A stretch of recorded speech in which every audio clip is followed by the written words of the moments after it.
नमस्कार दोस्तों, आपका स्वागत है कक्षा 5 के पर्यावरण में, जहां पर आज हम पढ़ने वाले हैं ब्रेल लिपि के बारे में। कक्षा 5 में ये ब्रेल लिपि दी हुई है।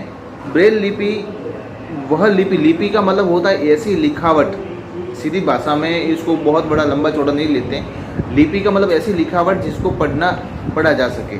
अब हमने लिपियों के बारे में बहुत सारी जानकारी रखते हैं, लेकिन आपको जो बता देते हैं, जैसे देवनागरी लिपि जो आप हिंदी भाषा में जो लिखते हैं उसे देवनागरी लिपि कहते हैं। संस्कृत लिपि, खरोष्ठी लिपि, ब्रह्म लिपि, तो वो अलग अलग प्रकार की लिपियाँ होती है। जैसे अमेरिकन जो स्कल्पचर कहते हैं उसको, United states sculpture, British sculpture, तो मतलब उनके लिखावट का तरीका, इटालियन स्टाइल वगैरह जो आपने देखा होगा कंप्यूटर में, कभी नहीं होगा तो मैं आपको लैपटॉप पे दिखा दूंगा, ठीक है, जब आपकी क्लासेस शुरू होगी।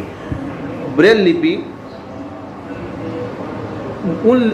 लिपि यानी कि ब्रेल लिखावट, इसको सीधी भाषा में कह दो ब्रेल लिपि यानी ब्रेल लिखावट, वह लिखावट जो अंधों के अध्ययन के लिए काम आते हैं। मतलब ऐसे व्यक्ति जो देख नहीं सकते उनके वो कैसे पढ़ेंगे, तो ऐसे आपने सुना होगा हेलन केलर का नाम आपने सुना होगा, जो एक बहुत बड़ी एक लेखिका हुई थी। वो आंखों से अंधी थी पर वो बड़ी लेखिका हुई। लेखिका होने के लिए सबसे पहले उसको अध्ययन करना तो जरूरी हुआ होगा, उसने कुछ पढ़ा होगा तभी उसने कुछ लिखा होगा। तो सीधी सी बात है, तो उन अंधों लोगों के पढ़ने के लिए एक लिपि का प्रयोग किया जाता है, उसे कहते हैं ब्रेल लिपि। क्या कहते हैं? ब्रेल लिपि। आज हम पढ़ेंगे ब्रेल लिपि के बारे में। यहाँ पे 5वीं कक्षा की जो किताब है मेरे सामने है, मैं इसको पढ़ रहा हूँ। हम इसको एक सिलेबस वाइज 1 बाय 1 क्लियर करते जाते हैं। नीचे ब्रेल लिपि में इंडिया लिखा हुआ है। आप ब्रेल लिपि चार्ट की मदद से अपना नाम ब्रेल लिपि में लिखिए। ब्रेल लिपि की कहानी। लुई ब्रेल, अब बात करते हैं कि ब्रेल लिपि के आविष्कारक कौन थे, उनके बारे में बात शुरू हो रही है, तो आप ज़रूर सुनिएगा, मज़ा आएगा। लुई ब्रेल फ्रांस के रहने वाले थे। एक बार खेलते समय बालक लुई ब्रेल को उनके पिता की कार्यशाला में आंखों में चोट लग गई। उनकी आंखों की रोशनी चली गई। लुई ब्रेल एक मेधावी छात्र थे। मेधावी का मतलब होता है ऐसा, अब लुई ब्रेल फ्रांस के थे। कार्यस्थल का मतलब होता है ऐसा स्थल जहाँ पे, ऐसा जगह जहाँ पे काम किया जाता है। और मेधावी का मतलब होता है होशियार। लुई ब्रेल एक होशियार छात्र थे। लुई ब्रेल को एक विशेष तरीके से अध्ययन कराया जा रहा था। इन पुस्तकों से पढ़ना काफ़ी कठिन काम था। अब उनको पढ़ाया तो जा रहा था, लेकिन वो पढ़ना मुश्किल हो रहा था क्योंकि उनको पढ़ने में अधिक समय लगता था। इसी बीच में एक दिन सेना के कप्तान ने लुई ब्रेल के स्कूल का दौरा किया। उन्होंने अपने द्वारा विकसित 12 बिंदुओं पर आधारित लिपि को छात्रों व शिक्षकों को दिखाया। लुई ब्रेल इस लिपि को बहुत प्रभावित हुए। उन्होंने प्रयास कर 12 बिंदुओं से लिखने के तरीके को 6 बिंदुओं वाले तरीके में बदल दिया। अतः उनके द्वारा तैयार लिपि को ब्रेल लिपि नाम दिया गया। सबसे पहले अंधों के पढ़ने के लिए लिपि का आविष्कार किसने किया? फ्रांस के फौज के एक कप्तान ने किया था, जो सबसे पहले, यहाँ पर पढ़ने से समझ में ये आया, लुई ब्रेल सबसे पहले इसके आविष्कारक नहीं थे। सबसे पहले इस लिपि के आविष्कारक थे फौज के कप्तान फ्रांस के, जिन्होंने 12 बिंदुओं की एक लिपि बनाई जिससे बच्चों को पढ़ने में आसानी हो सके जो देख नहीं सकते। उसके बाद में लुई ब्रेल ने उस देखने वाली जो क्रिया थी उसको 12 बिंदुओं से बदलकर 6 बिंदुओं में बदल दिया। तो वो 6 बिंदु वाली लिपि है, वो ब्रेल लिपि के नाम से जानी जाती है। अभी आपको जाना कि आप जो देख नहीं सकते वो किस तरह से पढ़ सकते हैं। लेकिन आपने ऐसे लोगों को भी देखा होगा जो बोल व सुन नहीं सकते। हाँ, बहुत सारे भगवान के द्वारा दिव्यांग की बहुत सारी चीज़ें दी हुई असंगतता दी हुई होती है, जो आप कोई सुन नहीं सकता, कोई देख नहीं सकता, कोई बोल नहीं सकता, कोई चल नहीं सकता, कोई लिख नहीं सकता, किसी का शरीर का नीचे वाला पूरा भाग पूरा काम नहीं कर सकता। आपने स्टीफन हॉकिंग्स का नाम सुना होगा। मैं यहाँ पे किताब में लिखा हुआ नहीं है, आप ढूंढिएगा मत। स्टीफन हॉकिंग्स एक बहुत बड़े वैज्ञानिक, भौतिक विज्ञान के एक बहुत बड़े वैज्ञानिक हुए। उन्होंने आकाश में कब जो ग्रह एक दूसरे से किस प्रकार संगठित है उसके बारे में अपना सिद्धांत दिया था। और उन्होंने ये भी बताया है कि कब इस पृथ्वी का नष्ट हो जाएगा।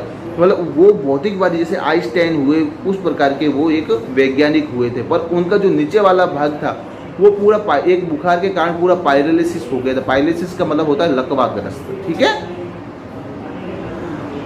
अब आपने देखा होगा कोई पैर से, जैसे अपने यहाँ पे राजस्थान के आपने बहुत अच्छा नाम सुना होगा, देवेंद्र झांझड़िया।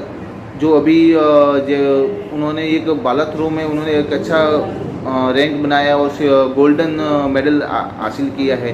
तो वो एक हाथ से उनके लंगड़े हैं और उन्होंने उसको क्या किया है, पूरे को मतलब एक हाथ से उनके नहीं है और एक हाथ से पूरा क्या कर दिया है कि उन्होंने भाला फेंका और अपना स्वर्ण पदक पर अपना कब्जा किया। तो कभी भी व्यक्ति के सामने चुनौतियाँ आती है, चुनौतियों से हार मत मानो, डट के सामना करो। देखो दुनिया में सुख दुख, जीत हार सब चलता रहता है, लेकिन जो हमेशा मजबूती के साथ में टिका रहता है, हौसलों के साथ में टिका रहता है, वही आगे बढ़ता है। आगे बढ़ते हैं। हमने आप क्या क्या बताया, क्या क्या समझा इस पाठ में। कक्षा में 2 समूह में बांट लिया। एक समूह में एक साथी को बिना बोले केवल एक हाथ के इशारे से इशारा देवे खड़े हो जाओ, इधर जाओ, किताब खोलो आदि दूसरे समूह को सारे इशारों के लिए निर्देश अनुसार समझकर कार्य करेंगे। जिस प्रकार इशारों से आप निर्देश समझ पाए उसी प्रकार लोग बोल व सुन नहीं सकते, उनके लिए सांकेतिक भाषा का उपयोग किया जाता है। सांकेतिक भाषा जैसे ये सभी लड़के लाइन से खड़े हो जाओ, 3-3 की लाइन बनाओ, चलो इधर जाओ, चलो सामने जाओ, चलो आप बाएं जाओ, दाएं जाओ, सीढ़ियों पे चढ़ो, सीढ़ियों से नीचे उतरो, जंप लगाओ, कूदो। ये सब संकेत क्या है, आपने सड़क पर चलते हुए बहुत सारे संकेतों का प्रयोग देखा होगा। आपने देखा होगा, कृपया यहाँ पे सड़क, यहाँ पर भीड़ भाड़ वाला क्षेत्र है, आप यहाँ पर वाहन धीरे चलाएं, ऐसा लिखा हुआ संकेतक मिलता है। जहाँ पे रोड मुड़ने वाला आता है वहाँ एक कर्व का निशान मतलब मुड़ाई का निशान दिया हुआ होता है। और जहाँ पे चढ़ाई का होता है तो कि यहाँ पे भारी वाहन को धीरे धीरे चढ़ाए। ऐसे प्रकार के यहाँ पे चट्टानों का गिरने का खतरा ज़्यादा है तो अपने वाहन को सावधानी से चलाए। तो ऐसे इस प्रकार के बहुत सारी चेतावनी हमको सड़क पर भी देखनी पड़ती है। तो वो एक प्रकार के संकेत है। तो अंधे जो आंखों से नहीं देख सकते, जो हाथों से काम नहीं कर सकते, जो पैरों से लंगड़े हैं, उन सभी दिव्यांगों के लिए मतलब सीधी भाषा है, उनको उन दिव्यांगों के लिए ये जो विभिन्न प्रकार की सरकार के द्वारा जो सुविधाएं प्रदान की जाती है वो उन संकेतों के माध्यम से अपने विचारों की अभिव्यक्ति करते हैं। ठीक है, आज के लिए इतना ही रखते हैं। आपको कोई कार्यक्रम आज पाठ हुआ पूरा। इस पाठ के प्रश्न उत्तर आपको एक इसके बारे में और भी आपको चैप्टर लेके चलते हैं। एक दिया हुआ एक उदाहरण दिया हुआ है बुक में, सेरिब्रल पॉल्सी। जी हाँ, सेरिब्रल पॉल्सी, क्या आपने ये नाम सुना है? यह एक तरह की बीमारी है जो मरीज के हाथ पांव व सभी अंग ठीक होते परंतु वे ठीक से काम नहीं कर पाते। इस बीमारी का मस्तिष्क मरीज के मस्तिष्क का उनके अंगों पर नियंत्रण नहीं होता, उनके सामने रखी किताब को वे नहीं उठा सकते। इस बीमारी में विशेष तरह का व्यायाम आवश्यक है। शारीरिक व्यायाम करने से धीरे धीरे मस्तिष्क का नियंत्रण शरीर के अंगों पर होने लग जाता है। इसी प्रकार बोलने व लिखने का अभ्यास कराने से व्यायाम अलग से होता है। इससे धीरे धीरे व्यक्ति सामान्य होने लगता है। हालांकि ये हमारी तरफ से एकदम सामान्य गति से काम नहीं कर पाता, फिर भी काफ़ी हद तक सुधार हो सकता है। सेरिब्रल पॉल्सी ये भी एक प्रकार की बीमारी है जहाँ पे जो हमारा जो शरीर का जो बायां भाग है उसको दायां भाग दिमाग का नियंत्रित करता है, दाएं भाग को बायां भाग दिमाग का नियंत्रित करता है। तो उनमें कभी क्या होता है, न्यूरॉन्स में डिफॉल्ट हो जाने के कारण वो मस्तिष्क की सूचनाएं मस्तिष्क तक नहीं पहुंच पाती और वो शरीर है वो उसके अनुसार क्रियात्मक नहीं कर सकता। आपने प्रतिवर्ती क्रिया का आपने नाम सुना होगा, विज्ञान में पढ़ोगे, बड़ी कक्षाओं में आओगे, जहाँ पे एक सुई चुबाने का उदाहरण आएगा। जैसे सुई चुबाने जाते हैं तो हाथ व्यक्ति का पीछे चला जाता है तो उसे प्रतिवर्ती क्रिया कहते हैं। अर्थात उस सुई को चुबाने से दिमाग ने संकेत लिया, आँखों ने देखा, दिमाग को संकेत दिया कि हाथ वहाँ से हटा ले, नहीं तो ये सुई तेरे चुभ जाएगी। तो ये दिमाग करता है काम।